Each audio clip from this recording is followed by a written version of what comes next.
Magandang hapon po muli sa ating lahat, mga kapatid, at sa Diyos ang kapurihan sa patuloy niyang pangunguna sa atin. Siya nagbibigay sa atin ng karunungan at kalusugan sa araw-araw. Ang ating pong pag-aaral ngayon ay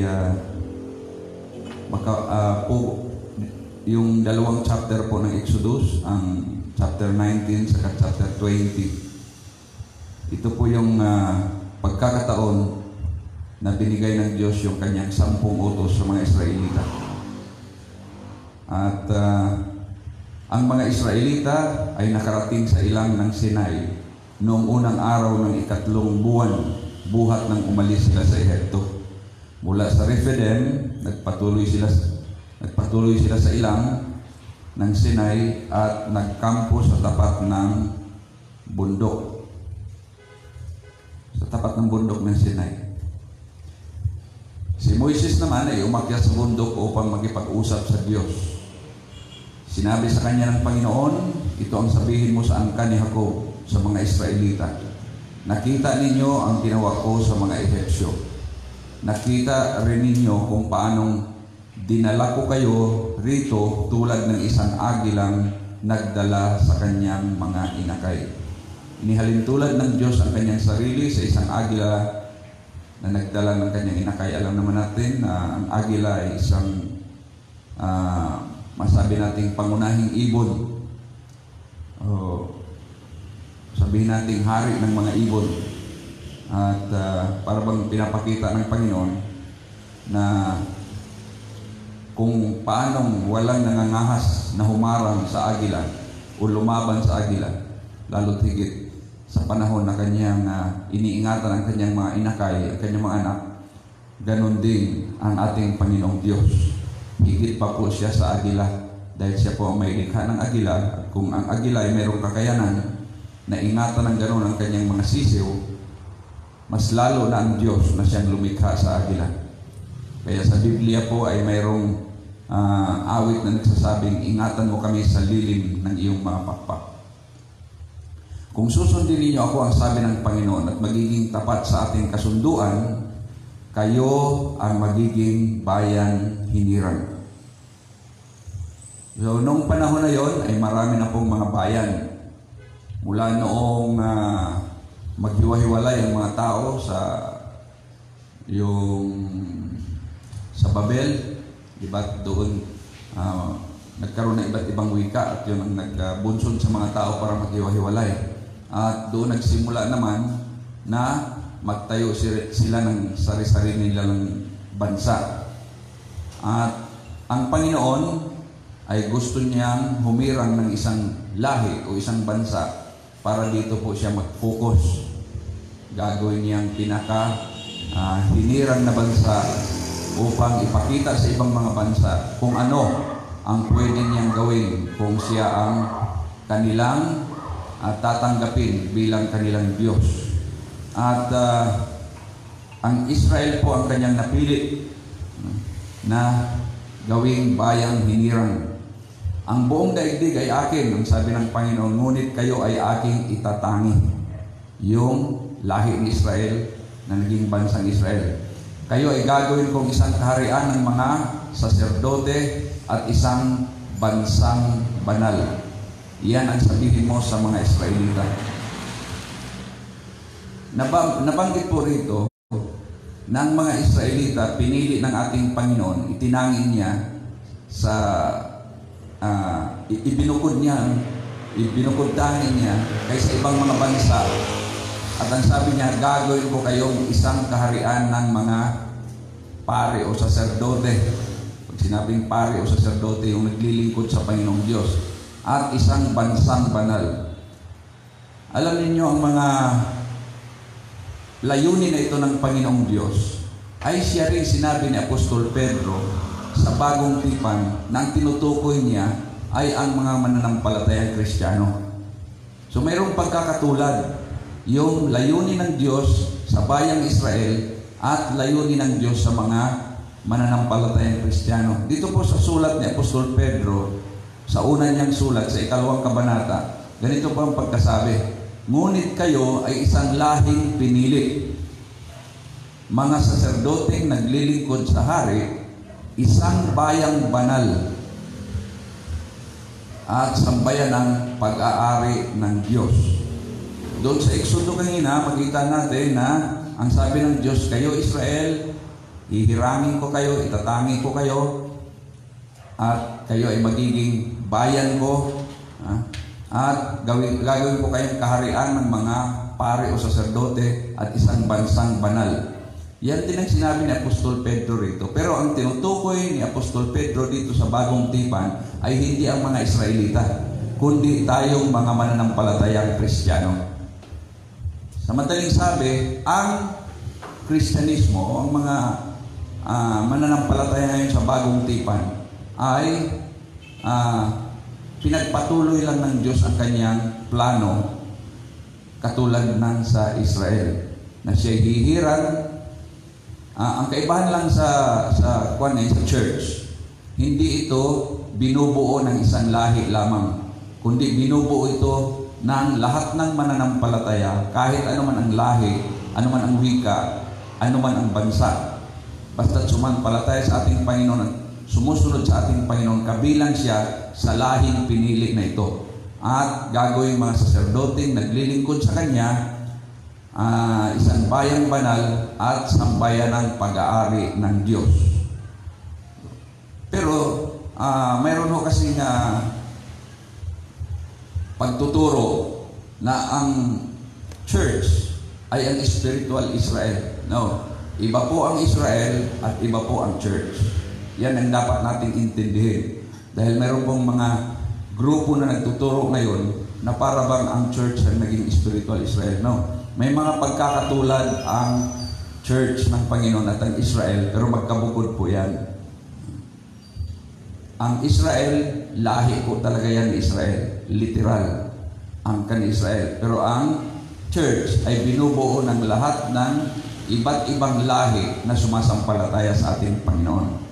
Ang sabi ni Apostol Pedro, hinirang kayo upang inyong ipahayag ang mga kahangahangang gawa ng Diyos na tumawag sa inyo mula sa kadiliman at nagdala sa inyo sa kanyang kahangahangang liwanag. So ito yung isa sa mga layunin kung bakit ang Panginoon ay tumawag ng mga tao upang gawin niyang lahing pinili, saserdoteng naglilingkod sa Kanya, bayang banal at sambayan ng pag-aari niya, upang ihayag ang kanyang kahangahangang gawa. So wala kang ibang pwedeng asahan sa mga tunay na mananampalataya, kundi sila yung mga tao na naghahayag ng kahangahangang gawa ng ating Panginoon. At sila po yung mga taong hinango na ng Panginoon mula sa kadiliman at dinala sa kanyang kahangahangang liwanag. Noon, ang sabi ni Apostol Pedro, hindi kayo sambayanan, ngunit ngayon ay sambayanan kayo ng Diyos. Dahil ang Israel lang po ang sambayanan ng Diyos noon eh. Pero ngayon, lahat ng sasampalataya sa Panginoon ay magiging kabahagi ng sambayanan ng Panginoon. Noon, pinagkaitan kayo ng habag, ngunit ngayon ay kinahabagan kayo. Purihin ang ating Panginoon. Kaya tinipon ni Moises ang mga pinuno ng Israel at sinabi ang lahat ng iniutos sa kanya ng Panginoon. Sila naman ay sabay-sabay na sumagot, susundin namin ang lahat ng iniutos ng Panginoon. Si Moises ay nagbalik sa Panginoon at sinabi ang tugon ng mga tao. Sinabi ng Panginoon kay Moises, magsasalita ako sa iyo mula sa makapal na ulap upang marinig ng mga tao at nang sila ay maniwala sa iyo habang panahon.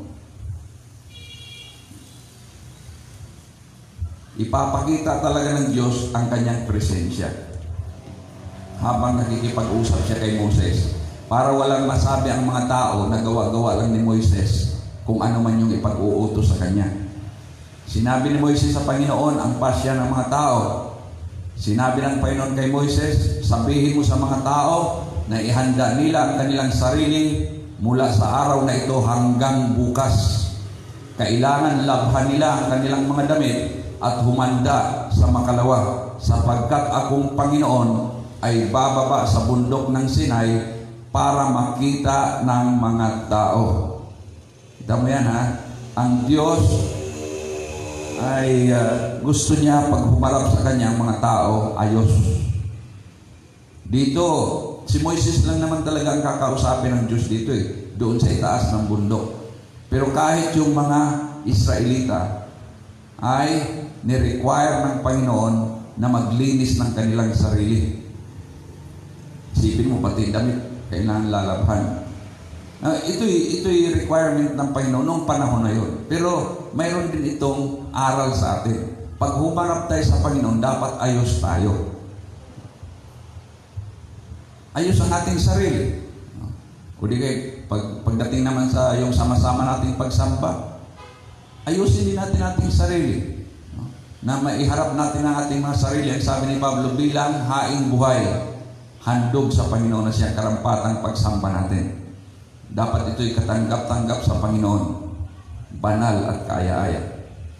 Lagyan mo ng hangganan ang paligid ng bundok at sabihin mo sa kanilang huwag aakyat sa bundok. Nihahawakan ng anumang nasa loob ng hangganan. Sino mang gumawa nito ay papatayin sa pamagitan ng bato o ng sibat, maging tao man o hayop. At sino mang patayin sa ganitong dahilan ay huwag ding hahawakan. So lalagyan ng hangganan, boundary, yung pinaka-side ng bundok ng Sinai na kung saan nandun yung mga Israelita. At wala pong lalagpas doon. Sa madaling sabi, pagbaba ng ating Panginoon, magiging banal ang bundok na yon. Naalala niyo nung unang kinausap ng Diyos si Moises? Nakita niya mayroong isang punong kahoy na nagliliyab ngunit hindi natutupok. Nung lalapitan sana niya, nung sabi ng Panginoong Diyos, tanggalin mo yung sandalyas dahil ang lugar na kinalalagyan mo ay banal na lugar. Kung saan naroon ang presensya ng Diyos, nagiging banal ang lugar na yon. At sa pagkakataong ito, hindi lamang yung bahagi na kung saan mag-uusap ang Diyos at si Moises, hanggang sa paanan ng bundok ay nagiging banal dahil sa presensya ng Panginoong Diyos. Ang nagpapabanal sa isang lugar ay hindi yung paniniwala ng tao. Ang nagpapabanal sa isang lugar ay ang presensya ng banal na Diyos. Maging sa ating sarili, hindi natin ito kayang pabanalin. Wala tayong kapangyarihang gawing banal ang ating mga sarili. Nagiging banal lamang tayo kung ang banal na Espiritu ng Panginoong Diyos ay nasa atin at ang kanyang mga banal na salita ay nasa atin.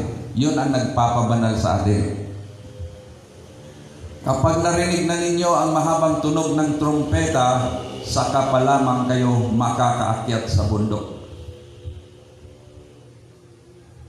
Dito po ay ang trumpeta na ito, hindi po ito galing kina Moises o kanino mang tao sa Israel. Trumpeta ito ng Diyos. Pero ang papayagan lang nito sa bandang huli, makikita natin na ang umakyat lang doon, sila si Moises at yung sinabi ng Diyos na pwede niyang isama, hindi rin lahat ng tao. Pero mayroong trumpeta po ritong binabanggit. Alam niyo yung trumpeta na yan, hanggang sa pagdating ng Panginoon, gagamitin niya yung trumpeta na yan.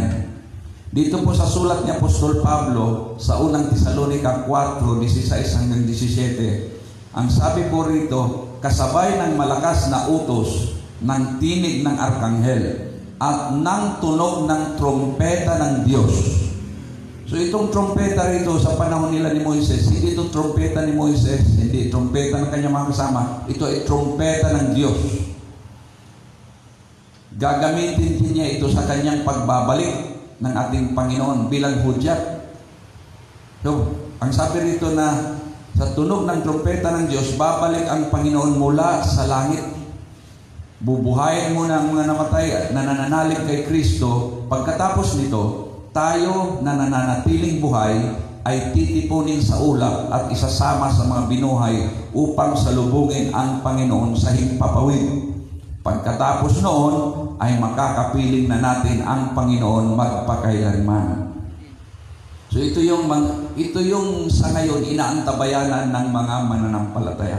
Wala nang ibang pinakamahalagang hinahangad ang mga mananampalataya, kundi makasama sa pagbabalik na ito ng ating Panginoon. Kaya kung mayroong nakikinig sa ngayon na hindi ka pa talaga tunay na nakipagtipan sa Diyos at sumusunod sa ating Panginoon, may pagkakataon ka pa. Gawin mo na ang lahat ng pwede mong gawin para ipagtipan mo ang iyong sarili sa Panginoon at magsisi ka sa iyong mga kasalanan at sumunod ka sa ating Panginoon. Para pagdating ng Panginoon dito, sama-sama tayong mga mananampalataya na sasalubong sa ating Panginoon. Sa pagbabalik na ito ng ating Panginoon, pati yung mga namatay na nananalig sa ating Panginoon, bubuhayin muli. At yung mga buhay, sila po'y babaguhin. At sama-sama silang sasalubong sa Panginoon sa himpapawid. At sabi dito, doon makakapiling natin ang Panginoon magpakailanman. Purihin ang Diyos. Mula sa bundok, bumaba si Moises at pinahanda ang mga tao upang sumamba. At nilinis nila ang kanilang mga damit. At sinabi sa kanila ni Moises, sumanda kayo sa ikatlong araw at huwag muna kayong magsisiping. Sa mga mag-asawa yan, pati pagsisiping ay pinagbawal muna sa kanila para maihanda nilang kanilang sarili na humarap sa Panginoon. Actually, humarap doon sa bundok na kung saan ang Panginoon ay bababa at kakausapin si Moises. Kinaumagahan ng ikatlong araw ay kumulog at kumidlat. Ang bundok ay nabalot ng makapal na ulap at narinig ang isang malakas na tunog ng trompeta. Ito yung trompeta ng Diyos. Nanginig sa takot ang lahat ng tao sa buong kampo. Hindi, no? Dahil sa unang pagkakataon, doon lamang sila nakarinig ng isang trompeta ng Diyos. Dinig lahat yun, napakalakas na trompeta noon. Isipin mo, nasa milyong katao yan sila. Pero, kaya nakaramdam sila ng takot nung marinig nila yung hudyat na yun. Plus, nandun pa yung buwan. Sabi rito, kumulog at kumidlat nung kinaumagahan na yun. Pinangunahan ni Moises ang mga tao papunta sa paanan ng bundok upang humarap sa Diyos. Ang bundok ng Sinai ay nababalot ng usok sapagkat bumaba ang Panginoon sa anyo ng apoy. Matinding pangitain yan, ano? Imagination na lang ang gamitin natin. Pero matindi yun. Kung actual na nandoon kasama ng mga Israelita, mula sa langit bumaba ang Panginoon sa anyo ng apoy. So ang Panginoon may kapangyarihan siyang gumamit ng iba't ibang klaseng kaanyuan. Nasa kapangyarihan niya yan, pagugustuhin niya. Tumaas ang usok tulad ng usok ng isang pugon at nayanig ang bundok. Palakas ng palakas ang tunog ng trompeta. Nagsalita si Moises at sumagot sa kanya ang Diyos sa pamamagitan ng kulog.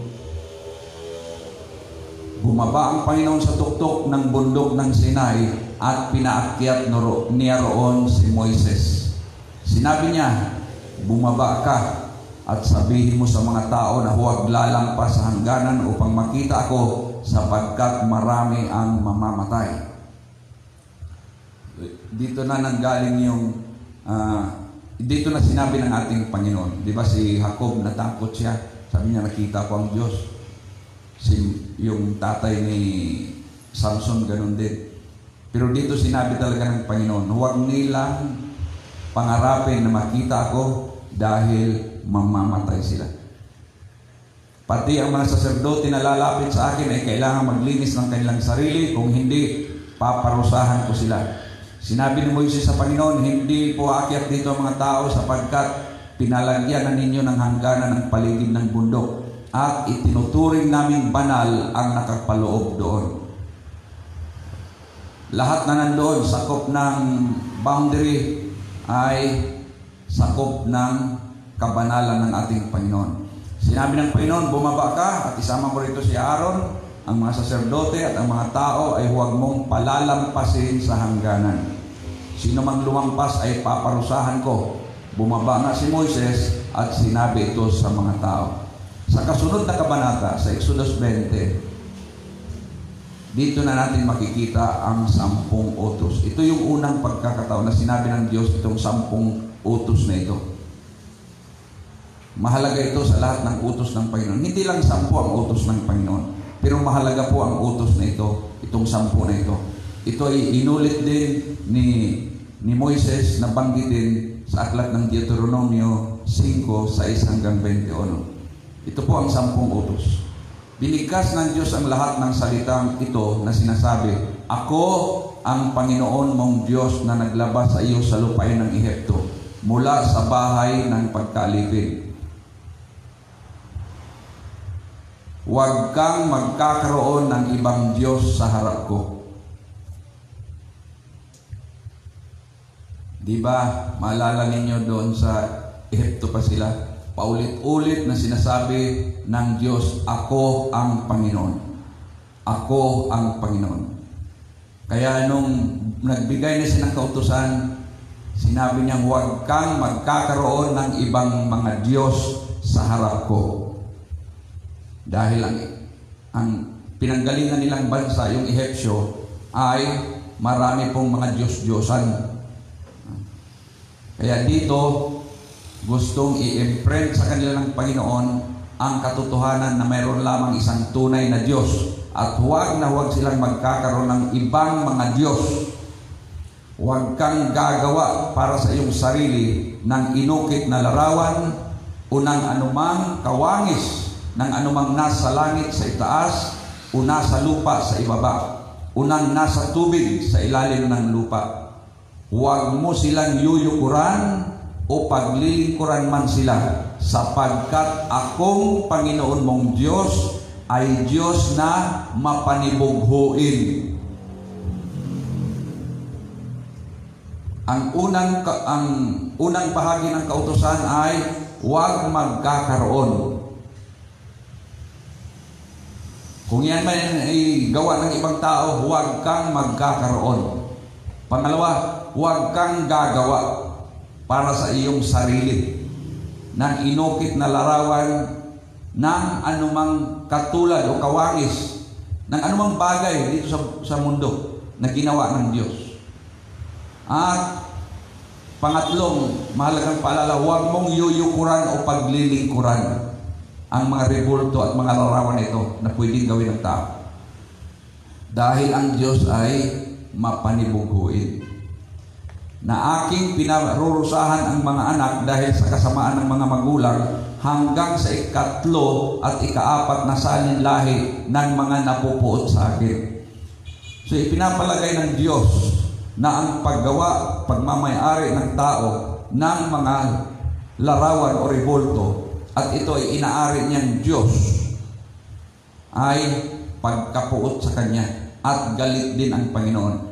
Natural sa Diyos na siya ay manibugho dahil siya ang may gawa sa atin. Pagkatapos sa halip na siya ang kilalanin natin, gagawa tayo ng mga rebulto at mga larawan na katulad ng mga bagay na kanyang ginawa. At yun ay ituturing natin na Diyos. Talagang magagalit ang Diyos. No? Magagalit to talaga siya. At hindi lang siya magagalit. Parurusahan niya ang gumagawa noon hanggang sa 3 at 4 na salinlahi. So kung ipagpapatuloy ng isang tao ang kanyang pagmamayari at pagdalangin, pagdasal sa mga santo at rebulto na yan, hanggang sa kanyang mga apo, ay tatagos ang parusa ng ating Panginoong Diyos. Una niyang sinabi yan sa mga Israelita. Pero ang paalalang ito hanggang sa bagong tipan ay paulit-ulit na sinasabi ng ating Panginoon. Ngunit pinapakitaan ko ng wagas na pag-ibig ang libu-libong umiibig sa akin at tumutupad ng aking mga utos.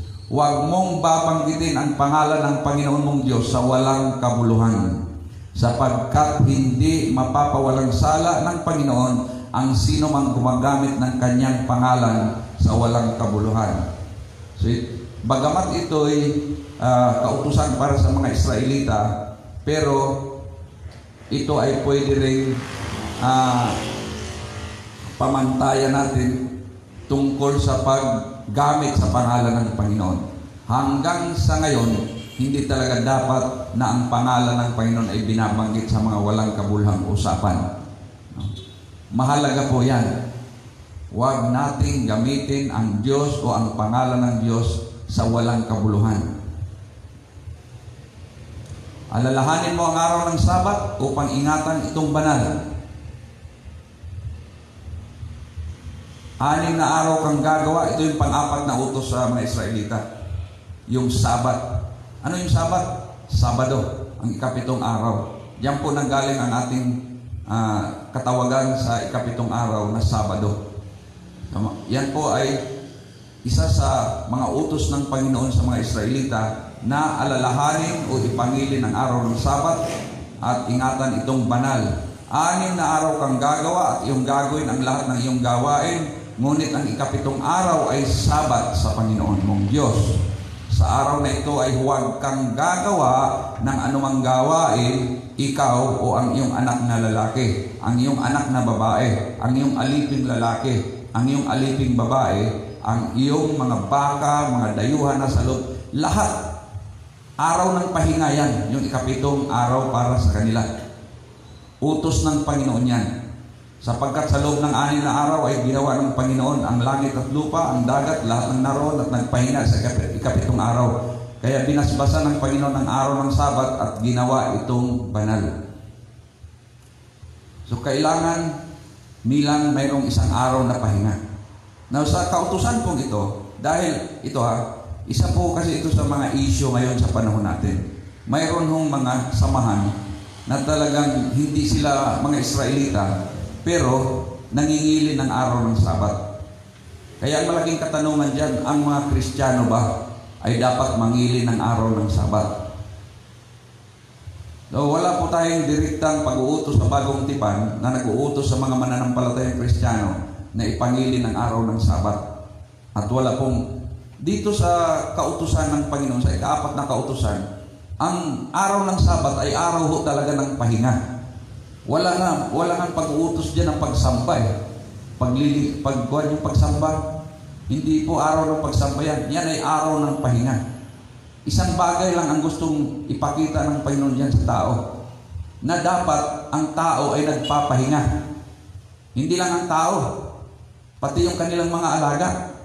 6 na araw silang magtatrabaho at kailangan meron silang araw na pahinga. Yan po yung pinakamagandang regulation sa ating katawan. Hindi po tayo nakadisenyong magtrabaho ng 7 araw. Ang sabi ng Panginoon, ako nga ginawa ko sa loob ng 6 na araw ang lahat ng bagay. Ika-7 araw nagpahinga ako. At binasbasan ko yung araw na yan at ginawa kong banal. So ganon din sa tao. Ang hindi magandang kalakaran na nangyayari sa atin ngayon ay wala na tayong panahon na magpahinga. Para ba ang pahinga ay hindi mahalagang bagay? Mahalaga po yan. Sa mga Israelita nga, isang araw ho talaga yan, 24 oras. Paglubog ng araw ng Biyernes hanggang paglubog ng araw ng Sabado, kailangan magpahinga sila. Pahinga lang ho talaga yan, yung unang intensyon ng Sabat. Wala pong pagsamba dyan. Hindi sila pwedeng gumawa ng kahit ano. Tapusin na nila lahat ang kanilang gagawin sa loob ng 6 na araw, pero ang ika-7 araw, wala silang gagawin. Napaka-stricto po niyan.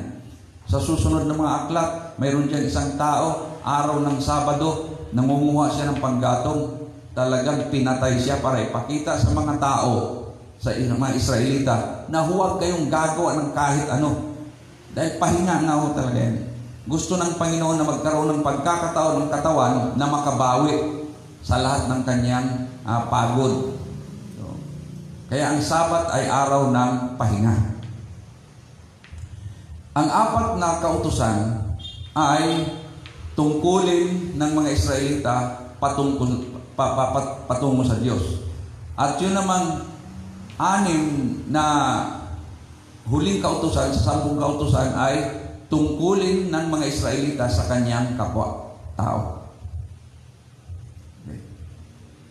Igalang mo ang iyong ama at ang iyong ina upang ang iyong mga araw ay humaba sa lupain ibinigay sa iyo ng Panginoon mong Diyos. Ayan. Kasama po doon ang paggalang sa ating mga magulang. At ang isa po sa reward niyan, gantimpala sa paggalang natin sa mga magulang natin ay mahabang buhay. Kaya yung mga anak na salbahe, hindi po hahaba ang buhay niyan. Dahil yun po yung patakaran ng ating Panginoon. Iyang kautusan na yan ay binanggit din ni Apostol Pablo sa kanyang sulat sa Kolosas. Tungkol naman sa pagpapaalala sa mga anak sa kanilang paggalang sa kanilang mga magulang. Ito yung, sabi nga ni Pablo, ito yung unang utos na may kasamang pangako. Na pag gagawin mo yan, hahaba ang iyong buhay, ang sabi ng Panginoon. Sa panahon natin ngayon, hindi po maganda yan kalakaran. Ang mga anak ay mga lapastangan sa kanilang mga magulang. Pero sa mga mananampalataya, dapat nandoon yung paggalang natin sa ating mga magulang. Sapagkat yan po ay ginamit ng Diyos para tayo ipanganak at alagaan. Huwag kang papatay. Ang tinutukoy po dyan na hindi papatay kapwa-tao. Huwag kang papatay. Dahil ang sabi nga doon sa isang bagay ng kasulatan, sapagkat ang tao ay ginawa ayon sa wangis ng Diyos. Huwag kang papatay ng tao. Huwag kang mangangalunya. Ito yung unang kasalanang sexual na binabanggit sa kautusan ng Diyos. Huwag mangangalunya. Anong pangangalunya? Ito yung mayroon ng asawa, nakikipagrelasyon pa, sexual sa iba. Yan po ay pangangalunya. Kasama po yung pinagbabawal ng Panginoong Diyos. At sa bagong tipan, ganun pa rin ang patakaran. May nadagdag pa nga dyan pakikiapid. Nangunguna yan sa listahan ng mga kasalanan sa bagong tipan. Pangangalunya at ang pakikiapid. Huwag kang magnanakaw. Yung kukunin mo yung hindi sa'yo, yan ay pagnanakaw. Kahit ano pang katwiran mo, pag hindi sa'yo at kinuha mo, pagnanakaw po yan. Kasalanang malaki po yan. Huwag kang magiging sinungaling na saksi laban sa iyong kapwa. Yan ha. Sa ibang salin, huwag kang sumaksi na may kabulaanan laban sa iyong kapwa hanggang sa siya mapahamak dahil sa kasinungalingan na pagsaksi. Huwag mong iimbutin ang bahay ng iyong kapwa. Huwag mong iimbutin ang asawa ng iyong kapwa. Huwag o ang kanyang aliping lalaki o ang kanyang aliping babae o ang kanyang baka o ang kanyang asno o anumang bagay ng iyong kapwa. Ngayon, ano ang pagkakaiba ng pag-iimbot at yung pagnanakaw? Kasi mayroon din huwag kang magnakaw Ang pagnanakaw ay nagiging nagiging kaso lang siya pag kinuha mo nga yung isang bagay at dinala mo sa'yo, inangkin mo na sa'yo. Kinuha mo na talaga. Pero mayroon pang mas niyan. Yung pagnanasaan mo yung pag-aari ng iba. Hindi mo pa nakuha yun. Pero gusto mo pa sa iyo. Yun ang pag-iimbot o covetousness. Huwag nating pagnasaang mapasa atin yung hindi sa atin. Kasi yan, magkapatid yan at yung pagnanakaw. Ang pagnanakaw ay nag-uumpisa karamihan sa dito. At nilinaw ko yan. Huwag mong pagnanasaang mapasayo ang bahay ng iyong kapwa, ang asawa ng iyong kapwa, ang kanyang aliping lalaki o kanyang aliping babae, ang kanyang baka, ang kanyang asno, o anumang bagay na iyong kapwa. Huwag mong pagnanasaang mapasayo. Yun yung pag-iimbot na salita ang ibig sabihin. Covetousness. Bawal po yan. Bawat isa sa atin, lalo tigit sa mga naglilingkod sa Panginoon, may nakalaan na ang Diyos para sa atin. Walang dahilan para tayo ay mainggit sa iba at pagnanasaan natin na yung sa kanila ay mapasa atin. Wala po. ang Diyos ay may nakalaan ng mga bagay para sa atin. Dapat nating maintindihan yan. Matuwa na lang tayo kung yung kapwa natin ay nagkaroon siya ng ganyan, nagkaroon siya ng kung ano mang meron siya, matuwa na lang tayo. Pero huwag tayong mainggit, ni huwag nating pagnanasaang makuha yon dahil hindi po para sa atin yon. Kasalanan po yan sa Diyos. Okay? So ito yung 10 pangunahing kautusan na ibinigay ng Diyos para sa mga Israelita. Nililinaw ko po yan. Ang 10 kautusan, binigay ng Diyos yan para sa mga Israelita. Dahil kung hindi po natin maintindihan kung para kanino yan, ito ang naging simula ng mga pagtatalo ngayon sa panahon natin. Dahil may mga grupo na inaari nila yan. Ang mga kautusan ito ay may katulad o katumbas na utos ng Panginoon para sa mga Kristiyano. Kasi sasabihin nila, ang isa sa argumento ng mga tao ngayon na inaari nila yung kautusan na yan ay nasa kanila, na hindi naman sila mga Israelita. May mga grupo kasi na hindi naman sila Israelita, pero inadapt nila yung 10 utos na yan. Ang tanong kagad nila niyan, pag makausap mo, ibig sabihin, pwede nating labagin yung 10 kautusan. Maling tanong yan. Hindi mo pwedeng labagin yung utos na hindi para sa'yo. Parang ganito yan eh. Tayo ay nandito sa Pilipinas, mayroon tayong sariling kautusan dito. Pagkatapos tatanungin ka, pwede mo bang labagin yung kautusan ng Amerika? Anong pakialam natin sa kautusan ng Amerika? Nandito tayo sa Pilipinas. Paano mong lalabagin yun? Hindi naman para sa iyo yung kautusan na yun. Ganon din sila. Hindi na sasabihin, pwede nilang labagin ang kautusan ng Pilipinas. Kung pupunta sila rito, magiging sakop sila ng kautusan na yan. Kung pupunta tayo sa Amerika, magiging sakop tayo ng kautusan ng Amerika. Pero kung nandito tayo, iba yung kautusan ng Amerika. Hindi natin pwede yung labagin. Ganon din, sa ganong klaseng logic, ang kautusan sa mga Israel ay hindi natin pwedeng labagin dahil hindi naman para sa atin yun. Ngunit, itong 10 kautusan ay mayroong mga katulad na utos yan sa bagong tipan. Mayroong katulad na utos yan. Yun ang dapat natin maintindihan. Kaya binibigyan ko palagi ng linaw yan. Ang 10 utos ay para sa mga Israelita yan. Hindi yan para sa mga Kristiyano. Gayunpaman, sa bagong tipan may mga utos, may mga bahagi ng 10 kautusan na yan na applied pa o kuwan pa rin. May katulad yung mga utos ang Panginoon para sa mga Kristiyano. So hindi tayo parang sinusunod natin dahil sa 10 kautusan o di nilalabag natin ang 10 kautusan. May mga utos din ang Panginoon sa bagong tipan eh. Sabi niya bagong utos sa bagong tipan. At ang 10 utos na ito, kaya ito'y napakahalaga, bagamat hindi 10 lang ang utos ng Diyos, dahil ito ay sinulat mismo ng Diyos sa 2 tapyas na bato.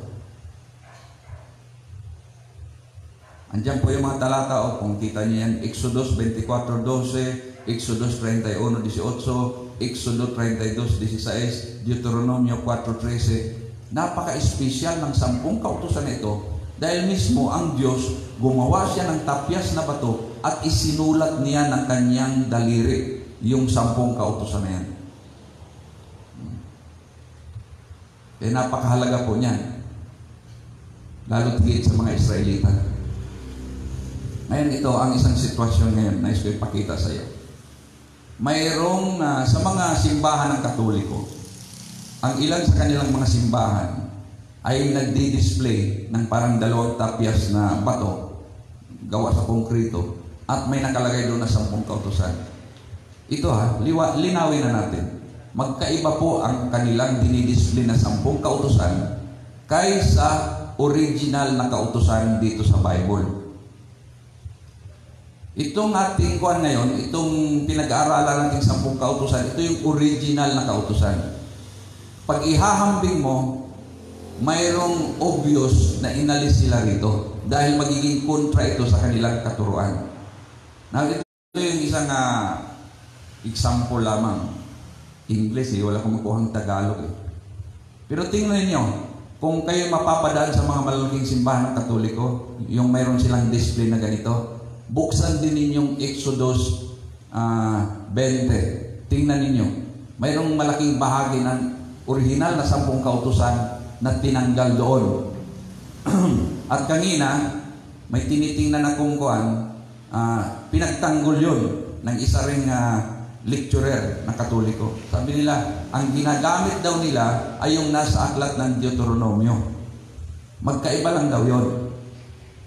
Ang ginagamit daw ng mga hindi Katoliko ay yung nasa Exodus. Ito yung original na 10 kautusan. Ang ginagamit daw nila ay yung nasa Deuteronomio. Iparehas lang naman yung pagtitingnan mo.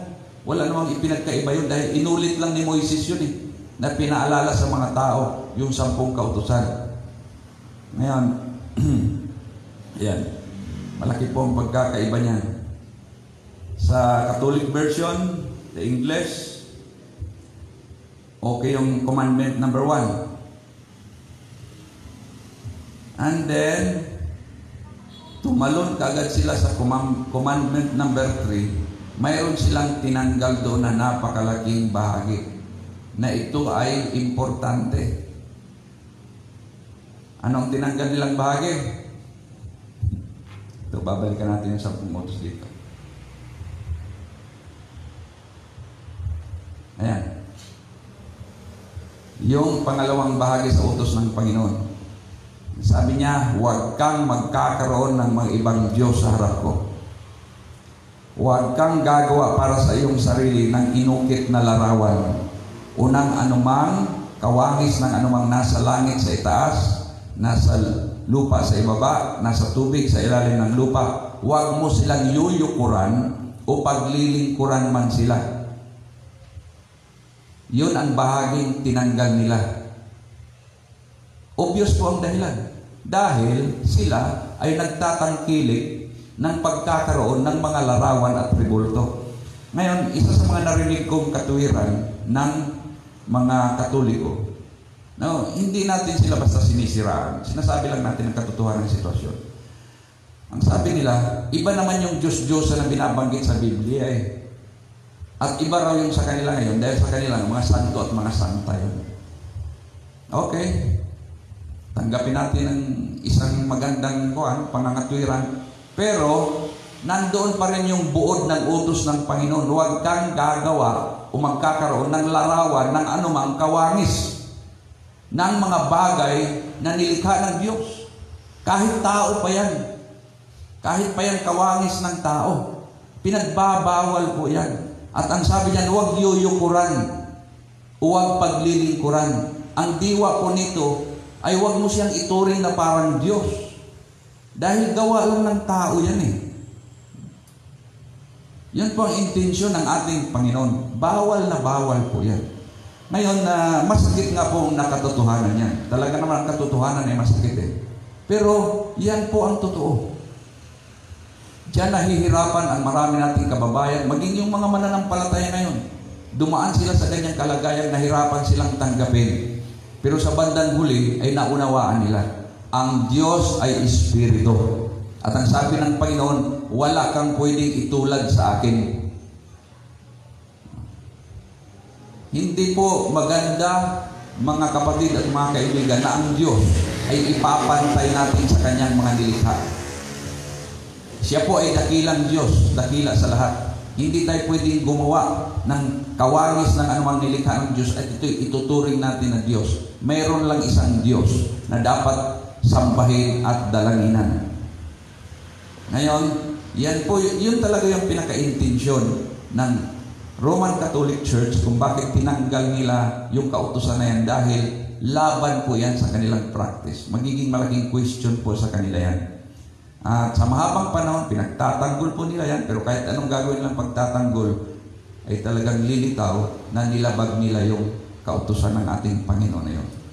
Hanggang sa ngayon, tuloy-tuloy ang paggawa ng mga rebolto, pagtitirik ng mga rebolto, pagbibinta ng mga rebolto, at yun ay dinadalanginan, sinasampalatayanan ng kanilang mga kapananampalataya.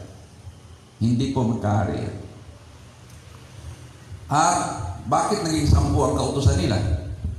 Samantalang tinanggal nila yung isang kautusan. sapagkat yung ikasampung utos ay hinati po nila sa dalawa.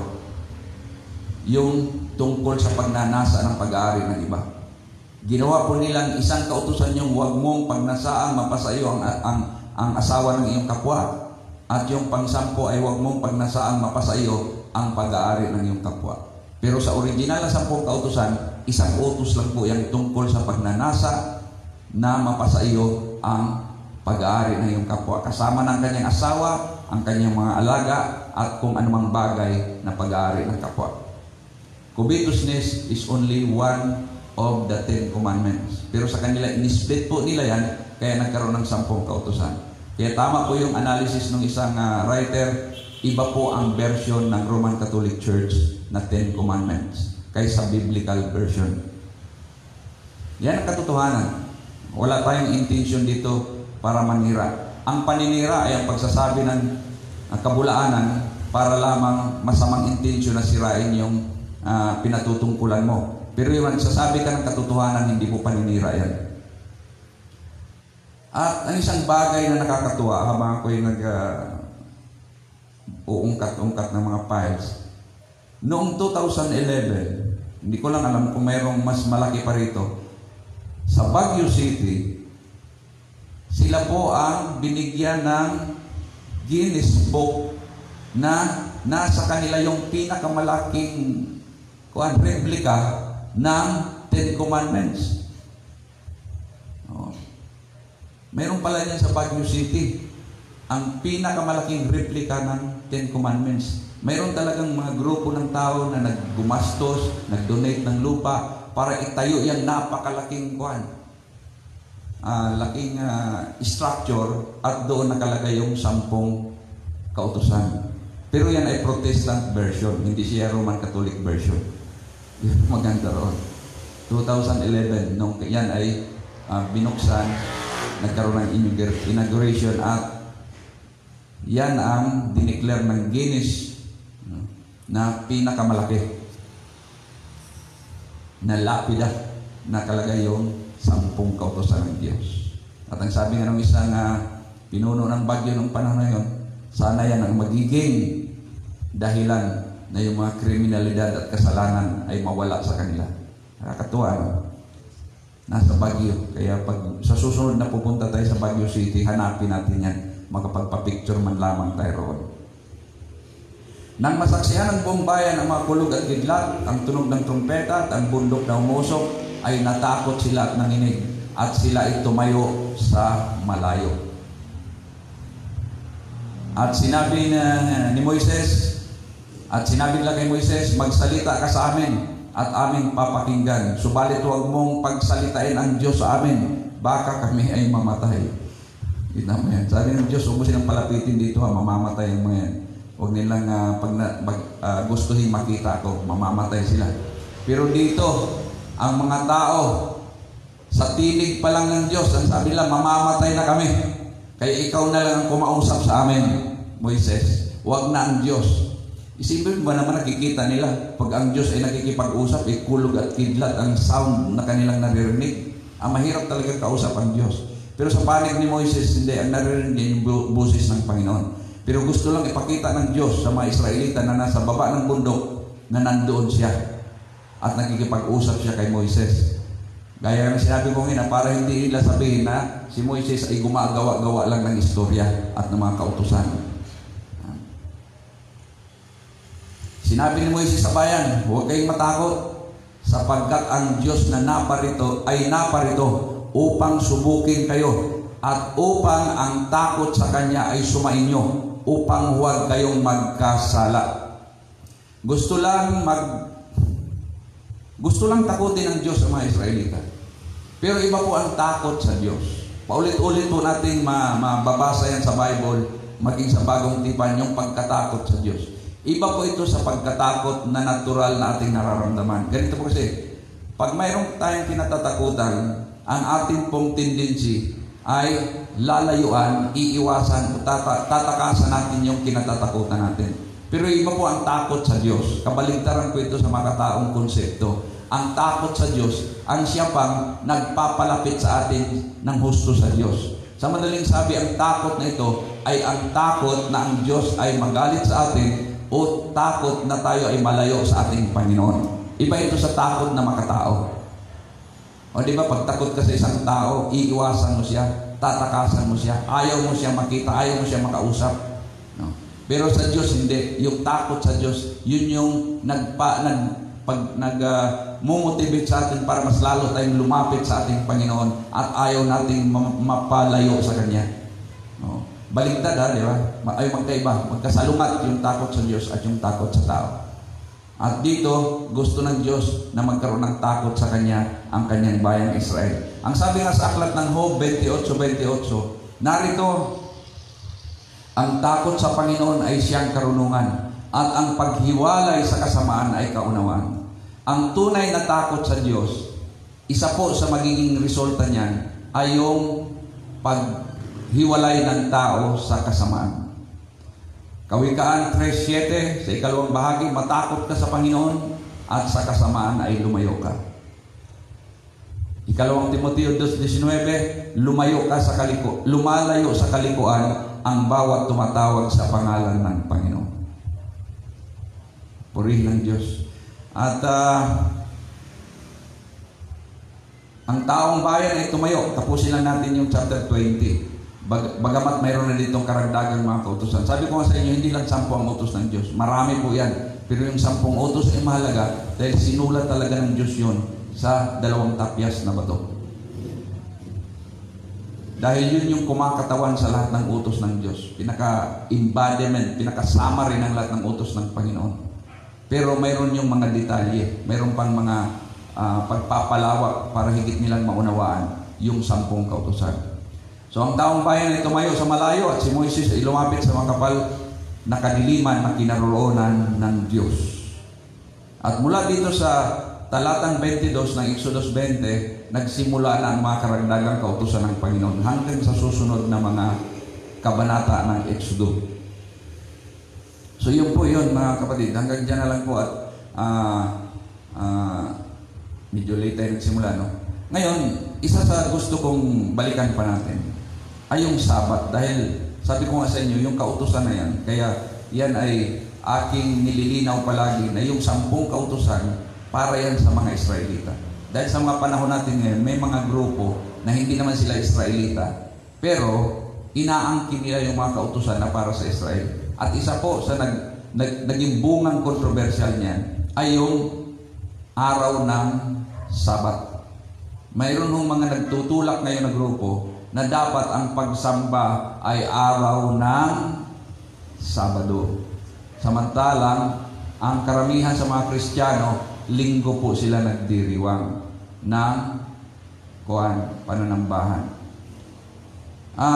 Palagay ko, yan ang magiging paksa natin sa susunod nating pag-aaral. Mas mabuting mag-focus tayo yan para higit nating maunawaan kaysa naman mamadali natin. So nakita po natin ngayon na ang Panginoong Diyos nagbigay siya ng mga kautusan sa tao dahil ang layunin po ng Diyos ng mga Israelita, hinirang po niya ito sa lahat ng bansa sa mundo. Pinili niyang Israel dahil gusto niyang ipakita sa ibang bansa na pag siya ay kilalaning Diyos ng isang bansa o isang lahi, gusto niyang ipakita sa pamagitan ng Israel kung ano ang kanyang pwedeng gawin sa mga taong nagtitiwala sa Kanya. At ibinigay niya sa kanilang kautusan para sila ay magiging matino, malusog, at mabuting mga tao. Para yung ibang mga bansa, kung makita nilang Israel, ayun, para bang anong meron sila? Gusto ko rin maging katulad nila. Sa madaling sabi, ang Israel, pinili ng Diyos hindi para pagpapakita ng yung may tinatangi siya, kundi gagawin niya sila na magiging pinakahalimbawa. Ang pananampalataya sa Diyos, kahit noong unang tipan pa, bukas po ito kahit sa ibang mga bansa. Nakita ninyo nung umalis sila si Moises sa Ehipto, hindi naman Israelita lahat yun eh. Nabasa natin doon, mayroong ibang lahi na sumama sa kanila. Plus yung kanilang mga alipin. At ang Diyos doon sa kanyang mga kautusan ay nagbibigay siya ng opsyon na kahit hindi Israelita, pag tumanggap ng kanyang kautusan, open ang Panginoong Diyos. Di ba yung sa huling huling hapunan nila bago sila umalis sa Ehipto, yung Paskwa, kahit dayuhan, nang sabi ng Panginoon, pag ito'y alalahanin niyo, sasagawa ninyo itong Paskwa na ito. Yung mga hindi Israelita na gustong maging kabahagi nito, magpatuloy sila. So open ang Panginoon para sa mga ibang lahi pag ito'y sasampalataya sa Kanya. Yun po ang layunin ng Diyos. Ang Israel ay magiging halimbawa. Pinaka-display ng Panginoon. Showcase ang Israel kung ano ang pwedeng mangyari sa isang taong sumasampalataya at nagtitiwala sa Diyos. Yun din ang kalagayan ng mga mananampalatayang Kristiyano sa bagong tipan. Tayo rin ang ginagawa ng Diyos na pinakahalimbawa kung ano ang Kanyang pwedeng gawin sa mga nagtitiwala sa Kanya. So purihin ang ating Panginoon at hanggang sa susunod na pag-aaral natin, ako'y nagpapasalamat na kasama ko pa rin kayo at marami po tayong natututunan sa ating pong mga pinag-aaralan. Purihin ang Diyos. Maraming salamat po, Panginoon, sa gabing ito at muli, Panginoon, mayroon kami mga bagay na natunghayan at natutunan, Panginoon, sa aming pinag-aaralan. Purihin ka dakilang Diyos. Wala kang ibang layunin sa kanino man, kundi magiging mabuting tao, maging ligtas anong uri ng kasamaan at kapahamakan, Panginoon. Dito nakikita namin ang iyong kabutihan, ang iyong kahabagan, Panginoon. At salamat po, Panginoon, sa lahat ng mga bagay nito, sa iyong kaparaanan upang matuto kami, Panginoon, ng mga mahalagang bagay tungkol sa pananampalataya. Ang lahat na ito ay dinadalangin namin, pinapasalamatan sa pangalan mo, Panginoong Hesus. Amen.